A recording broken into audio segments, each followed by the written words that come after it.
नमस्कार दोस्तों। हमारे देश के अंदर जो फिशिंग है वो एक बहुत ही इंपॉर्टेंट हिस्सा है ओवरऑल प्राइमरी सेक्टर का। जब हम प्राइमरी सेक्टर की बात करते हैं तो ज़्यादातर हम एग्रीकल्चर के बारे में ध्यान देते हैं, तो इसके साथ साथ जो फिशरीज है ये पूरा जो सेक्टर है वो भी काफ़ी इंपॉर्टेंट रोल प्ले करता है। चाहे हम एक्सपोर्ट के बारे में बात करें या फिर जो कोस्टल रीजन्स में हमारे जितने लोग रहते हैं, सिटीजन्स रहते हैं, उनके लाइवलीहुड के लिए काफ़ी इंपॉर्टेंट होता है। लेकिन यहाँ पर केरला में एक पर्टिकुलर डील किया गया था यूएस के फर्म के साथ केरला सरकार के द्वारा। इसी को लेकर एक काफी बड़ी कंट्रोवर्सी हो गई है। यहां पर आप देख सकते हो the controversy over Kerala's deep sea fishing contract with US firm. तो इसके बारे में जानेंगे कि एग्जैक्टली हो क्या रहा है वहां पर। साथ में आपको पता होगा जल्दी चुनाव आने वाले हैं, इसको देखते हुए ये जो पर्टिकुलर टॉपिक है वो भी न्यूज में चल रहा है। तो चलिए आगे बढ़ते हैं। मैं हूं अंकित अग्रवाल और अपडेट के लिए आप मुझे फॉलो कर सकते हैं इंस्टाग्राम, फेसबुक और ट्विटर पर। मेरे लेक्चर की हर पीडीएफ आपको फेसबुक पर तो मिलेगी ही, प्लस साथ में आप मेरा टेलीग्राम चैनल ज्वाइन कर सकते हैं by searching Ankit Agarwal official. और अगर आप यूपीएससी की तैयारी कर रहे हैं तो आपके लिए सुनहरा मौका है स्टडी IQ लैब के लिए स्मार्ट कोर्सेज, जिसके थ्रू आप अपनी प्रिपरेशन और भी ज़्यादा अच्छे से कर सकते हैं। तो यहां पर सबसे पहले देखते हैं दोस्तों हुआ क्या है। तो आपको पता होगा केरला के अंदर किसके द्वारा सरकार चल रही है। CPIM लेड केरला गवर्नमेंट इस समय चल रही है, लेफ्ट पार्टी की आप कह सकते हो। तो यहां पर वो काफी ज्यादा उसके ऊपर अटैक किया जा रहा है। क्यों? क्योंकि लेफ्ट पार्टी की सरकार अमेरिकन फर्म के साथ एक डील किया है, और ये डील क्या है, for deep sea fishing and allied processing. ध्यान रखिएगा, जब हम डीप सी फिशिंग की बात करते हैं तो इसका अर्थ क्या है, आप इसको समझो पहले। जो फिशिंग होता है नॉर्मली अगर हम देखें तो आप कहीं पर भी कर सकते हो, पॉन्ड्स हो गया, लेक्स हो गया, कहीं पर भी कर सकते हैं। लेकिन जब हम डीप सी फिशिंग की बात कर रहे हैं तो हमारा देश का जो कोस्टल रीजन है, ये जो हमारा सदर्न पेनिनसुला है, तो यहां पर जितना भी कोस्टल रीजन है वहां से आपको पता होगा एक्सक्लूसिव इकोनॉमिक जोन आता है। ये बेसिकली आपका एरिया कवर करता है 200 नॉटिकल माइल्स। ठीक है, तो इस पर्टिकुलर एरिया तक यहां पर जो डीप में जाकर जो फिशिंग की जाती है ताकि बड़ी मात्रा में जो फिशेज हैं उसको कैच किया जा सके और उसकी फर्दर प्रोसेसिंग की जा सके।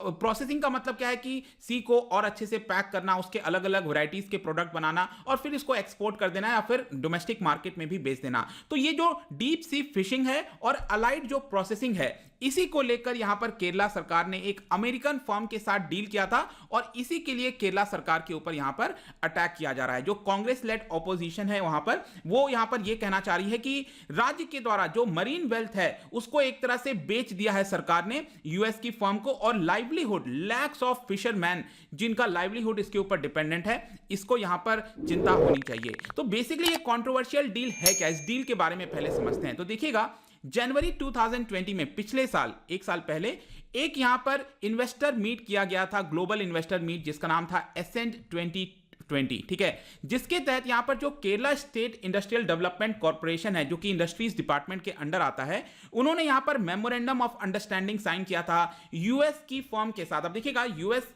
उसका हेडक्वार्टर तो यूएस में है, लेकिन भारत के अंदर भी उसके ब्रांचेस हैं। तो उसका यूएस फर्म का जो इंडियन ब्रांच था, EMCC international India private limited, इसके साथ ये डील किया गया था। और यहां पर किसके ऊपर था? फिशरीज रिसर्च एंड डेवलपमेंट को लेकर। जो फिशिंग का पूरा सेक्टर है उसमें और किस तरह से रिसर्च हो सके, डेवलपमेंट हो सके, यहां पर जो डीप सी फिशिंग का अपग्रेडेशन है। क्योंकि आपको पता होना चाहिए हमारे जितने फिशरमैन हैं उनके पास प्रॉपर इक्विपमेंट नहीं होते हैं ताकि बड़ी मात्रा में यहां पर फिशेस को कैच किया जा सके, और इसको प्रमोट करने के लिए, अपग्रेड करने के लिए ये पूरा डील किया गया था। अब इसके अंदर एग्जैक्टली क्या होने वाला था, इस पूरे प्रोजेक्ट का वर्थ अगर आप देखोगे तो बताया जा रहा था 5000 करोड़ के आसपास का प्रोजेक्ट है। मतलब यूएस की जो फर्म है वो इसके अंदर निवेश करेगी करीब इतना बड़ा amount. So one of the stated objective, main objective ये था कि केरला के अंदर state of the art technology लगाया जाए। जैसे कि अगर फिश को पकड़ना है, मतलब कि फिशिंग करना है, तो यहां पर बड़े बड़े आपको ट्रॉलर्स चाहिए होते हैं, फिशिंग ट्रॉलर्स कहा जाता है इसको, राइट।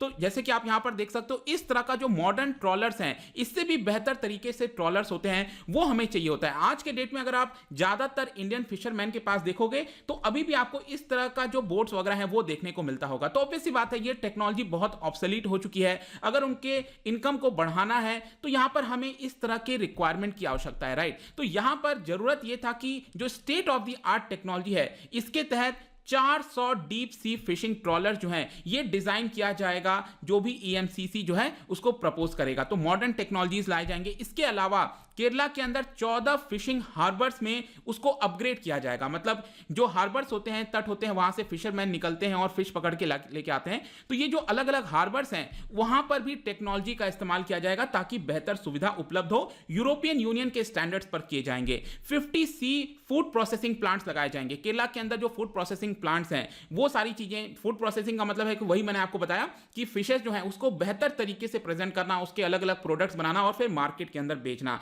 इसके अलावा यहां पर फिशरमैन के लिए हॉस्पिटल्स, एयर एम्बुलेंसेज, एक्वाकल्चर जो फार्म्स हैं इनलैंड में, जो एक्वाकल्चर आपका आर्टिफिशियल तरीके से जो फिशिंग का पूरा माहौल बनाया जाता है, ये सारी चीजें करना। तो बड़ी मात्रा में एक तैयारी थी कि यहां पर फिशरमैन को फायदा हो सके। इसके अलावा ईएमसीसी ने यह भी कहा था कि करीब 1.6 लाख फिशरमैन को वो ट्रेन भी करेंगे, स्किल डेवलपमेंट भी प्रोवाइड करेंगे, उनको अपग्रेड करने की कोशिश करेंगे। अब इसकी वजह से आप सोच के देखो क्या होता, डायरेक्ट एम्प्लॉयमेंट होता, इनडायरेक्ट एम्प्लॉयमेंट की अपॉर्चुनिटीज आती, यहां पर सप्लीमेंट्री बहुत सारे इससे रिलेटेड जो सेक्टर्स हैं वो बेनिफिट होते हैं, क्योंकि फिशिंग से रिलेटेड सिर्फ फिशिंग को फायदा नहीं होता है, उससे रिलेटेड जितने भी लोग काम कर रहे हैं, अलग अलग सेक्टर्स हैं, मार्केट है, उन सभी को यहां पर हमें बड़ा चेंज होते हुए देखने को मिलता। बट यहां पर एक कुछ प्रॉब्लम आ गई। प्रॉब्लम क्या है अब आप देखो ध्यान से, how is the proposed project is against fisheries policy. तो यहां पर एम तो अच्छा था, ये सारी चीजें की जा रही थी, लेकिन मैं आपको बता दूं कि 2017 में यूनियन गवर्नमेंट ने, सेंट्रल गवर्नमेंट ने यहां पर एक परमिशन को विड्रॉ कर लिया था। बेसिकली यहां पर यह कहा था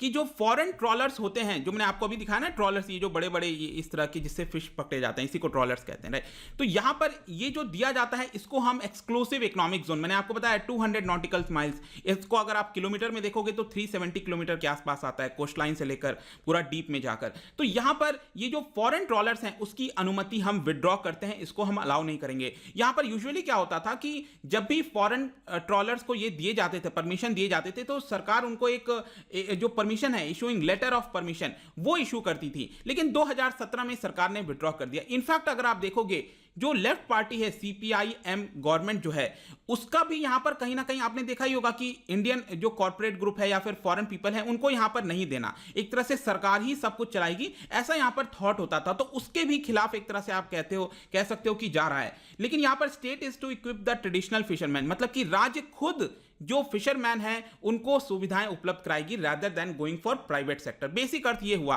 तो यहां पर इसके अलावा ये भी चीज आ रही थी कि जो राज्य सरकार है वो लिमिट लगा देती थी, मतलब कि जो ट्रेडिशनल फिशरमैन होते हैं उन्हीं को यहां पर हम जो अच्छे शिप्स हैं वो रिप्लेस करके देंगे, मतलब ये राज्य सरकार अपनी तरफ से प्रोवाइड करना चाहती थी। लेकिन आप खुद सोच के देखो, आप जेन्युइनली बताओ कि इससे कितना भला हो सकता है फिशरमैन का या फिर कहीं भी, अगर सिर्फ सरकार ही करेगी।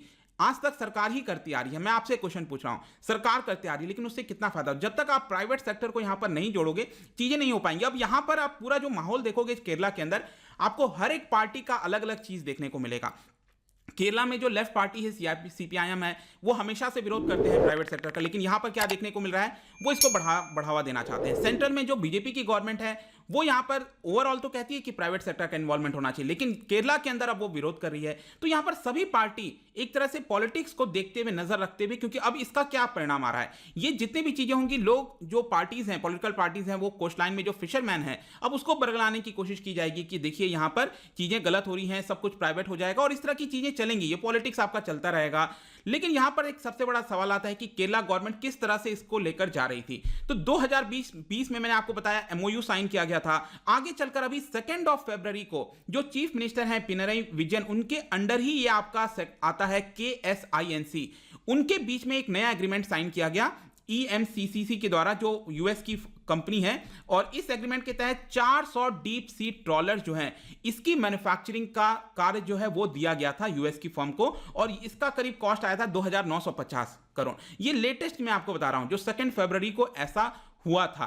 और यहां पर ऑफिशियल अनाउंसमेंट इसके बारे में कर दिया गया कि अलग अलग इंफ्रास्ट्रक्चर फैसिलिटीज जो हैं, मैन्युफैक्चरिंग जो है, वो सारी चीजें यहां पर की जाएंगी, और जो ट्रेडिशनल फिशरमैन हैं उनको मॉडर्नाइज करने की कोशिश की जाएगी, जो कि एक अच्छी बात है, मेरा इससे कोई प्रॉब्लम नहीं है। लेकिन यहां पर अब आप देखो पॉलिटिक्स के चलते ये पूरा मामला कंट्रोवर्सी में आ गया और जो अपोजिशन है वहां पर, मेनली अपोजिशन वहां पर तो कांग्रेस है, बीजेपी का बहुत कम है इस समय वजूद, लेकिन दोनों लोग यहां पर मिलकर इसका विरोध करने लग गए और उनका यह कहना था कि किसी स्टेक होल्डर्स के साथ यहां पर चर्चा नहीं की गई है, ये प्राइवेटाइजेशन हर एक चीज कर देगा, मतलब वही डराने की बातें हैं कि स्टेट फिशरी सेक्टर खत्म हो जाएगा, इस तरह से चीजें होने लगेंगी। और इसकी वजह से जो फिशरमैन कम्युनिटी है, अगर आप देखोगे उनके जो ऑर्गेनाइजेशन है, उन्होंने यहां पर 27 फरवरी को जो हड़ताल है, कोस्टल हड़ताल है, उसको रखने का निर्णय लिया था। ऑल्दो मैं आपको बता दूं कि जो लेटेस्ट खबर आई है, जब मैं ये वीडियो बना रहा था उसके लेटेस्ट खबर आई कि शायद केरला सरकार ने यहां पर ये जो डील है यूएस फर्म के साथ उसको यहां पर कैंसिल कर दिया है, ऐसा बताया जा रहा है। ठीक है, तो ये भी आपको ध्यान रखना है कि प्रेशर के अंदर आकर आगे चलकर चुनाव वगैरह भी होने वाले हैं, जैसा कि हमारे देश में होता है, चीजें रुक जाती हैं और फिर से ये चीज यहां पर रुक गया है। अब लेट्स सी कि क्या होता है, बट आई होप कि ओवरऑल पर्सपेक्टिव से जो फिशिंग सेक्टर है उसमें रिक्वायरमेंट क्या है, ट्रॉलर्स क्या है, ये सारी चीजें आपको इस वीडियो के माध्यम से जानने को मिल गया होगा। अब क्योंकि हम फिश की बात कर रहे हैं, फिश प्रोडक्शन के मामले में आपको बताना है भारत का रैंक और यहां पर भारत के अंदर जो राज्य हैं उसका रैंक। तो दो स्टेटमेंट है, बताइए कौन सा करेक्ट होगा। इसका जो राइट आंसर है मैं अपने इंस्टाग्राम पर तो डालूंगा ही, अगर आप इंस्टा पे नहीं हो कोई बात नहीं, टेलीग्राम से ले सकते हैं। मैं कई सारे एमसीक्यूज यहां पर स्टोरीज में आपको जाना है, वहां से आप इसका आंसर ले सकते हैं। मैं कई सारे यहां पर आप देख सकते हो कि अगर आपको इकोनॉमी पढ़ना है, कोई भी कोर्स परचेज करना है, स्टडी IQ ऐप पर आप जा सकते हो। मिलता हूं आपसे next time, till then thank you very much, see you soon.